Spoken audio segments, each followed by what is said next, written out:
आला हजरत अजीमुल बरकत अशा इमाम अहमद रज़ा फाजिल बरेलवी फरमाते हैं, जब उनके गदा भर देते हैं शाहाना ज़माना की झोली। अरे मोहताज का जब ये आलम है तो मुख्तार का आलम क्या होगा। प्यारे दोस्तों, करामतें हम बहुत सुन चुके और सुनते भी हैं। अब करामत ये कितनी बड़ी करामत है कि हुजूर गौसे पाक रज़ियल्लाहु ताला अन्हु जब अपनी माँ के पेट में थे तो उलमा फरमाते हैं कि गौसे आजम ने अपनी माँ के ही पेट में कुछ उलमा फरमाते हैं कि 15 पारे हिफ्ज कर लिए थे, कुछ उलमा फरमाते हैं 17 पारे हिफ्ज कर लिए थे। ये गौसे आजम का मकाम है। ख्वाजा पाक का मकाम देखें, आपने बहरहाल पूरा वाकया सुनाना जरूर नहीं, सिर्फ एक इसलिए बता रहा हूँ कि अल्लाह के वलियों में अल्लाह पाक ने अपने महबूबीन बंदों को कितनी ताकत दी है। अल्लाह के वो महबूब बंदे अताए रसूल ख्वाजा ख्वाजा मुइनुद्दीन चिश्ती ने अपने गुलाम को भेजा, अपने मुरीद को भेजा, जाओ कासे में पानी ले आओ।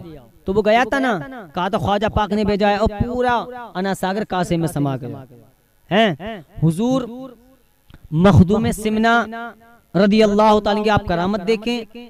मखदूम सिमना की करामत क्या करामत है कि जो उनकी रुबाई है, अगर किसी पर जिन्नात का असर हो या हवा डवा का असर हो तो आप इतना पढ़ लें, सरवरा शाहा करीमा दस्तगीरा अशरफा हुर्मते रूहे पैगंबर यक नजर कुनसू इमा, या अशरफे जमाना जमाना ए मददनुमा दरहाए बस्तराजे कलीदे करम कुशा, या सैयद सुल्तान मखदूम अशरफ जहांगीर दस्ते मने जारों ना तवागीर।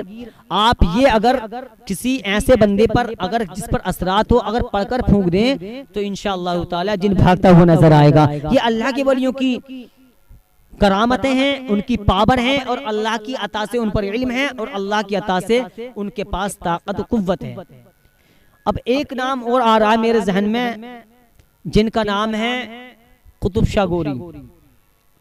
बताया जाता है कि जो इनका मज़ार है वो कर्नाटक में एक शहर कोलार है, इनका वहां पर मज़ार है, दरगाह है। अब आप आगे की कंडीशन सुने कि इनका जो मकाम है अल्लाह पाक ने अपने वलियों को कितना बड़ा मर्तबा अता फरमाया है। कुतुब शाह गोरी रज़ियल्लाहु ताला ने अपने मुरीदों से इरशाद फरमाया, मैंने उलमा की जबान सुना है, मुअर्रिरीन की जबान सुना है कि कुतुब शाह गोरी अपने मुरीदीन के पास बैठे थे, आपने इरशाद फरमाया, ए मेरे मुरीदों बताओ अगर मेरा इंतकाल हो जाए तो तुम क्या करोगे। मुरीद भी वफादार थे। आजकल के पीरों की बात नहीं कर रहा हूं, ये तो मैं अल्लाह के उस वली की बात कर रहा हूं मैं अल्लाह के उस वली की बात कर रहा हूं। कुरान ने बताया ना, या अय्युहल्लज़ीना आमनुत्तकुल्लाह व कूनू मअस सादिकीन, ए ईमान वालों अल्लाह से डरो और सच्चों के साथ हो जाओ। तो मैं सच्चों की बात कर रहा हूं। मुरीदीन ने कहा, हुजूर आपकी जो वसीयत होगी आपके फरमान के मुताबिक, आपकी वसीयत के मुताबिक काम किया जाएगा। कहा सुनो, जब मेरा इंतकाल हो जाए तो मुझे अच्छे से गुस्ल देना, कफन पहनाना, और कफन पहनाने के बाद जब मेरा जनाजा तैयार हो जाए तो तुम मेरा जनाजा लेकर चलना और मेरा जनाजा लेकर चलते रहना। मुरीदीन ने कहा, हुजूर कब तक चलें? तो कहा, जब तक चलना जब तक मेरा जनाजा ना रुके, जब मेरा जनाजा रुक जाए तो मुझे वहीं पर दफन कर देना। ये वसीयत थी कुतुब शाह गोरी रज़ियल्लाहु ताला ने की। कुछ दिन के बाद कुतुब शाह गोरी रज़ियल्लाहु ताला ने इस दुनिया से कूच कर गए, उनका इंतकाल हो गया, दुनिया से पर्दा कर गए।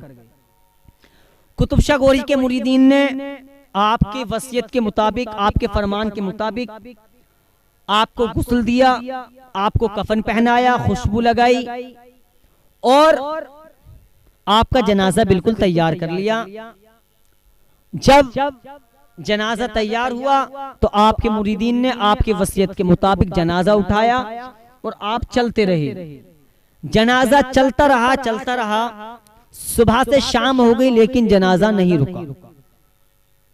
एक हफ्ता गुजर गया लेकिन जनाजा नहीं रुका, और जनाजा फिर उठाया, 2 हफ्ते गुजर गए, 1 महीना गुजर गया, 1 साल की मुद्दत गुजर गई लेकिन जनाजा ना रुका। मुरीदीन क्या करते कि जब नमाज का वक्त होता तो ये जनाजा रख देते, नमाज को अदा करते, खाना पीना खाते, फिर जनाजे को लेकर चलते। इसी तरह मुक़र्रिरीन फरमाते हैं, उलमा फरमाते हैं कि 5 साल तक कुतुब शाह गोरी का जनाजा चलता रहा। कुतुब शाह गोरी का जनाजा 5 साल तक चलता रहा लेकिन जनाजा ना रुका। मुरीदीन फरमाते हैं जितना जनाजा कुतुब शाह गोरी का आगे बढ़ रहा था, कि जितना जनाजा कुतुब शाह गोरी का आगे बढ़ रहा था, जनाजे से उतनी ही खुशबू आ रही थी। ये एक अल्लाह के वली का जनाजा था, किसी दुनियादार के इंसान का नहीं। ये अल्लाह के नेक बंदे और अल्लाह के सच्चे एक नेक दोस्त का जनाजा था। उलमा फरमाते हैं पूरे हिंदुस्तान का चक्कर लगा लिया लेकिन जनाजा नहीं रुका। 10 साल गुजर गए, पूरे हिंदुस्तान का चक्कर लगाने के बाद में भी जनाजा नहीं रुका। जब 12वां साल लगा, जब 12 साल के बाद में ये कर्नाटक पहुंचे। कर्नाटक में एक शहर है, शहर कोलार। उस शहर कोलार में एक बहुत ही नामी गिरामी मंदिर था। उस मंदिर के सामने एक पानी का हौज था जिसमें हम तुम वुजू करते हैं। अब इन्होंने जनाजा रखा, नमाज का वक्त था, जनाजा रख दिया गया। जनाजा रखने के बाद में अब इन्होंने वुजू किया। इतने में जो मंदिर का पंडित था बाहर आया, कहने लगा भाई तुम टोपी वालों का यहाँ कोई काम नहीं, तुम मुसलमानों का कोई यहाँ काम नहीं है, तुम और मजहब वाले हो, ये तो मंदिर है। तो जो उनमें से बड़ा था, जो सरदार था, कहा सुनिए हम नमाज पढ़ेंगे, खाना खाएंगे, और फिर ये जो हमारे पीर साहब का जनाजा है, ये जो लेटे हैं, कहा ये जो जनाजा है हम इनको लेकर चल देंगे। कहा सुनो मैं इजाजत तो देता हूँ लेकिन शाम के वक्त रानी आती है जो उसकी मालिक है। रानी बड़ी चालाक रानी है, अगर उसने तुम्हें देख लिया तो वो तुम्हें भी कत्ल करवा देगी और मुझे भी कत्ल करवा देगी। कहा जल्दी करो यहाँ से जनाजा ये जो भी लेटे हैं ये लेकर जाओ। कहा ठीक है।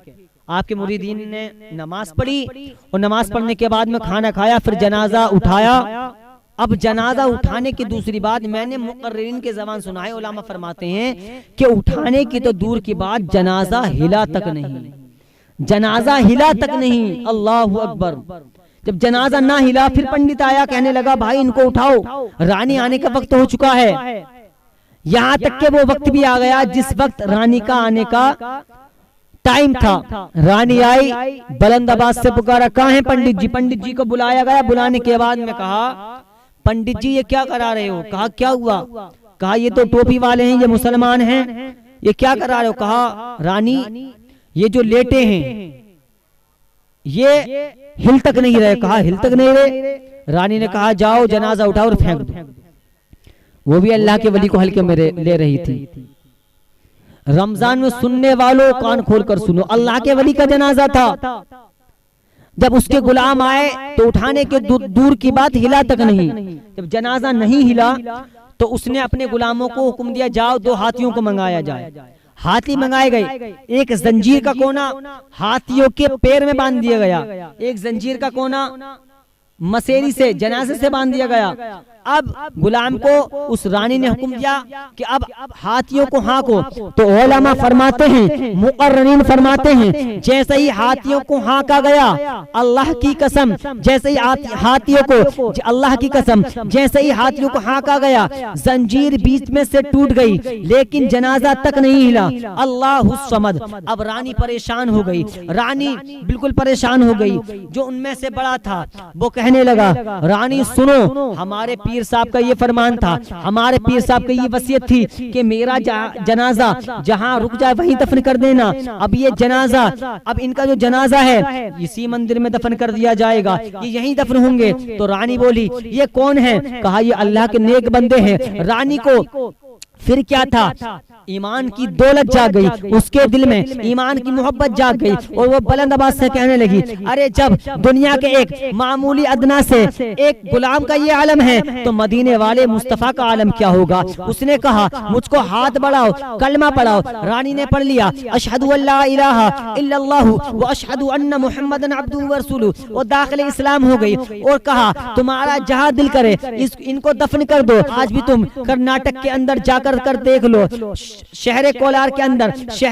के अंदर वो मंदिर भी मौजूद है, वो दरगाह भी मौजूद है। अल्लाह के वलियों का ये मकाम है, अल्लाह के वलियों से वाबस्ता रहो। आला हज़रत फरमाते हैं जब उनके गदा भर देते हैं शाहाना जमाना की झोली, अरे मोहताज का जब ये आलम है तो मुख्तार का आलम क्या होगा। अल्लाह पाक हम सबको नेक बंदों से वाबस्ता रहने की तौफीक अता फरमाए, माह रमजान में अच्छे अमल करने की तौफीक अता फरमाए। वमा अलैना इल्लल बलाग। अस्सलामु अलैकुम व रहमतुल्लाहि व बरकातहू।